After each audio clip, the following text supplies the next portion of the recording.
Hi, it's Aga from Supersport again, and today I'm joined by the one and only Czech superstar, who also happens to be a midlaner for Fnatic. Hello, Humanoid. That's right. Hello. So we're gonna talk about many important and interesting things, of course, but since we're in the middle of the off-season, how is the break going for you? It's going pretty well so far. I have just started playing kinda with the team, so yeah, it's looking good so far. So the whole team is in Berlin right now? Yeah, we are waiting for one more guy to arrive, and then we are full. Should be done by today evening. Wow, that's cool, because I saw that Noah had some problems with flights, right? Okay, Yeah. so before we go to more recent details, I'd like to talk about the past year to keep some kind of, chronology. And I believe there's a lot to talk about considering what you went through, the journey from the bottom to the top. So what were your real expectations a year ago when you ended up with the Wunder, Razor, Q, Reckless, Rax roster with Crash as a head coach? Did you still have high hopes, or you knew from the beginning that it might be kind of a disappointment, not to say a disaster? I mean, I guess before the split started, I had pretty high hope, but I think after we started practicing, it became kinda clear pretty fast that we are not gonna really win much because we were like really boosted. So yeah, I kind of like, especially towards the middle of the split, like we played so bad. So I kind of knew that it was not gonna go that great, that split. Wow. So the thoughts of changing the roster showed up pretty early? Probably. I mean, usually when you like not even make top 8, you probably have to change something. So yeah. Yeah, that's right. So then the spring split happened, and to be honest, it felt like sort of a transition period. Of course, it wasn't as bad as winter, but still, it was far from good, right? So when another off season came, and did you have any specific plans of, or at least knowledge what the org is going to do to make it work this time, or it seemed a bit hopeless again? I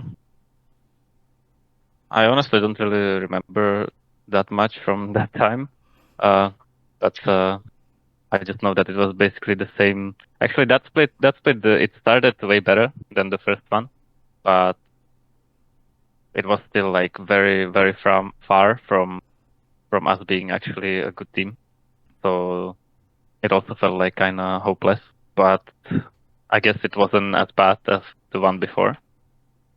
Yeah, at least the regular splits you did Yeah. like 4-5 or something like this, but then the group stage happened and it was a disaster again. Yeah, it was pretty rough. As a fan, it was a rough too, so believe me. And I think it was a known fact that you were the one who recommended Noah, right? So how did the rest of the players, coaches, and management approach this idea? Were there any other possibilities that they were pushing for? I think there were some other possibilities, but I don't really remember who it was. I just know that Noah at the time was like rank 1 in solo queue, and I played against him a few times or with him, and I watched his stream, and he seemed like he was really insane. So I was just telling them, okay, guys, if you want to win, just get this guy, and then they got him. That's cool. And did you have any backup options in the support role, or Trimby was just like 1 in a million chance, and otherwise you would just stay with Advien or something? I don't think I was really involved in the sport because I honestly didn't really know one. So I don't really know how that went. But I guess Trimby was a pretty good choice. But we got kind of lucky that he could join us. I don't know what the other choice would have been. Yeah, it was really weird from the Koi side to make this trade. Everyone was pretty shocked when it happened. Yeah, I mean it was pretty shocking, not gonna lie. Yeah, they entered this off season for sure. Yeah.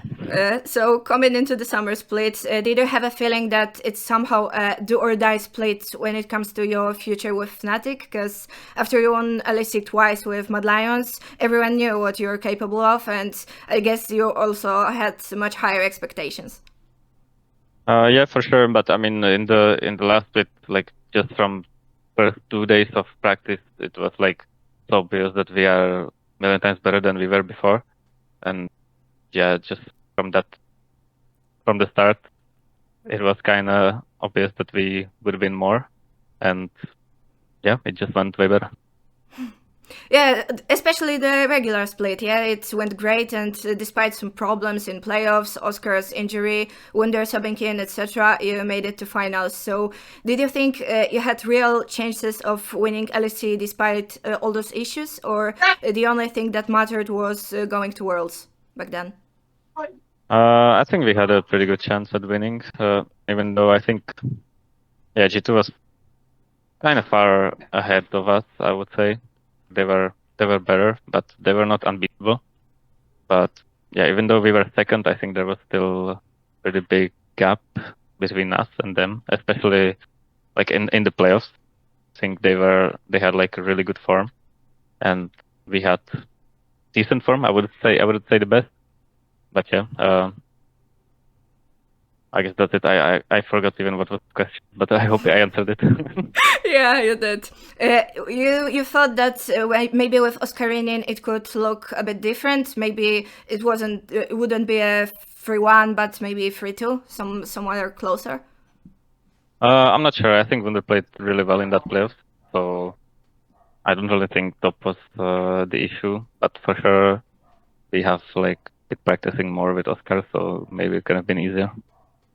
Yeah, and coming to Worlds, well, you can say it went bad, but I don't think that finish in Swiss was your goal, right? So looking at Scrim's results, other teams, etc., you thought you could make it farther, or that was it? I think we could have made it further. I think especially the best of 5 or best of 3 it was against Weibo could have been won. I think we just completely inset. And yeah, I don't really think that team played that well. I felt like they were a lot worse than all the other Asian teams. So I thought we could win, and yeah, it was really close as well. But yeah, some really unfortunate stuff happened, and then it went a bit worse. I think if we played against the other teams, I wouldn't have been as confident because I felt like they were a lot better, like the top 3 Chinese, top 3 LCK, even though somehow Genji lost to Weibo. I don't know how that happened. They just felt like they were the worst of all the Asian teams, to me at least. So no, yeah, I think Genji didn't lose to Weibo. It was BLG. Oh yeah, BLG. Okay, Yeah. I don't remember how it happened. Yeah, I don't know how they got to finals, but I guess yeah, I just thought they were the worst, and I didn't really feel like they played that well against us as well, so it was for sure winnable. Wait, they almost made a DRX like a miracle run, so Yeah. Maybe Almost, they weren't that bad at all. Yeah, but you could kind of see in the finals that it wasn't like not even close. So yeah, like the real finals was probably JDG D1 before that. That one was at least close. Yeah, if you were at the Weibo's place, you could draw energy, and it was pretty big chance that you ended up in semifinals at least. Yeah, I mean that would be pretty nice. Yeah, I think that was probably the best chance. Yeah, that kind of sucks to think about it. So coming to the current off-season, there is one surprising thing. We didn't have, or at least almost didn't have, that yearly Fnatic drama. So how did the guys manage to break the curse or whatever it is? And was it the power of friendship or? Us not having drama? Yeah. Drama probably didn't get out to the public yet. So. Whoa. So can we expect something? We're just lucky. I don't think you can expect anything because I'm not gonna leak and no one's gonna leak. But maybe there's some drama, maybe not. Probably not. I'm just joking. Or am I? Well, yeah. I mean, there was not much to talk about. Like, we changed only one player, so I don't feel like there's any need for drama yet. But we will see next split. Yet, that's a keyword. And of course, when I said almost no drama, I meant that we had this Trimby case, right? So could you tell me what happened behind the scenes, at least a little bit? And if you, as the players, were somehow involved in any decisions regarding who you want to play with? Because I believe you had a few off-season scenarios, and keeping Trimby was, at least according to some sources, one of them. I feel like just didn't really fit well with us. That's pretty much it. And his contract was also ending, so we just decided to try it with someone else. Okay, so whose idea was to sign June? I think Noah recommended him because they're both Korean and he played with him like Goku and he thought he was good. So And he speaks pretty good English, right? Ayun? No, he doesn't. Not yet. Yeah, like it's like decent, but yeah, it's not that great. But Noah's English also wasn't that great at the start, and now he speaks completely fine. So yeah, gonna take some time, but we can still communicate like in game pretty easily. So you're not afraid of the two Koreans being kind of isolated? Because there were voices from ERL teams that when they had like 3 English-speaking players and 2 Koreans, they were like divided into 2 groups and didn't spend much time together. I don't think so because Noah kind of speaks English as well, pretty well, and I think Jun will also learn. So should be fine. I think for him it will just take a few weeks of having English classes, and then we'll be fine. Hoping for the best then. So do you feel like this time you have a real chance to finally win LEC again, looking at the other teams' roster changes? Yeah, I mean, for sure. I think I'm going to the split to win it all, and to me it seems like there's only G2 again as a really strong team. So yeah, I think we can win. I mean, we didn't play yet, so I don't know how good we are, but I'm expecting us to be pretty good. And though actually there's kind of a new patch and no one will know what's going on, so it will be a bit messy in the first split. But yeah, I think we can win. They are opening the champion queue, I believe, in the early January. Yeah, so you can practice there. It's probably not enough. It's not enough because we all know what's going on with champion queue. yeah, that's also probably the biggest changes they ever made to the game. So I think this like 1 month of playing champions queue is probably not going to be enough to know like exactly what's good.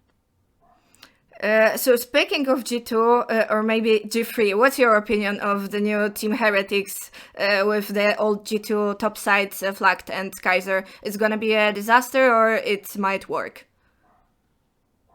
I don't think it's gonna be a disaster. I think they're gonna be pretty good. But I mean, I wouldn't consider them like top tier. But I might be wrong. But I would for sure say that it will not be a disaster. Okay, and regarding all the roster changes, do you think the whole league will be stronger this year, or it's still looking rough compared to Eastern leagues, and we might again struggle at Worlds? I mean, compared to Eastern leagues, they're probably looking pretty rough. They actually have a real practice environment in solo queue, and we have a choke of a solo queue, so it's kind of hard. And they just have more players that are good. So yeah, sucks. But I honestly don't even know what most of the teams changed, so I can't really say. I only know a few changes, but I would say it's kind of the same as last year. Did you hear about the Excel's new midlaner, Jakis? He comes from the Czech league. Do you know anything about him? Because it's pretty weird signing for most of the viewers. I don't know much about him. We just played, I think, 1 or 2 scrim blocks against them last split, but I don't really remember. But I mean, if he got picked up from a really low league, then he must be doing well in that league. So I guess we'll see if he's good. Well, some people call him second humanoid, so we will see. Yeah, he'll have to prove himself. Also, there's another very fresh topic. Since a few days ago, Riot published their list of changes regarding next LEC season, and I remember you weren't the biggest fan of the previous schedule and points distribution. So, did you see what they're planning to do in 2024? I saw it a bit. I think there's like more points for the first split. The schedule, I think the biggest issue I have is that there's only one real finals, because I don't think the three like season finals count as a finals. Like you're not gonna, if you win the split, I would not think of myself as winning the LEC. Whereas before you win the spring split, you would actually be, I would think that you are an LEC winner. But now that there's like three smaller splits than one actual big finals, I think only the big one counts as winning the split, and all the other three ones don't really count. So that kind of sucks. And also I think the first winter split is just kind of useless because there is no tournament. And yeah, no one really cares about that. About that one, so that's the second two. So I guess nothing really changed about that, so it kind of sucks still, yeah. Yeah, there were these rumors about the third international tournament, but it was a long time ago, and now I don't think anything is gonna happen next year. Yeah. So maybe we just have to wait another and another and another year, and maybe one day. Yeah, maybe one day in 10 years. Yeah. You will see. In League of Legends too. Yeah. So. Since there will be a lot of free time between splits again, do you consider to start streaming maybe, or it's not something you would like to do? Because I remember you had an attempt, but it was still LEC game day, so you turned off the stream and that was it, I guess. No, I turned it on again after that, but my internet wasn't good enough to stream. So I need to check if my internet now, because my new apartment is good enough, and if it works, I might stream. If not, then yeah, sucks.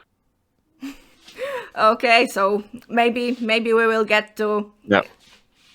That's cool. So I guess since nothing is really happening right now and it's off season and we just need to wait for the LEC, for the scrims, for the results, that would be all from me for now. So thank you for your time. Sorry for some issues. And no worries. And it was a pleasure to talk. Thank you. It was a pleasure too. Thank you.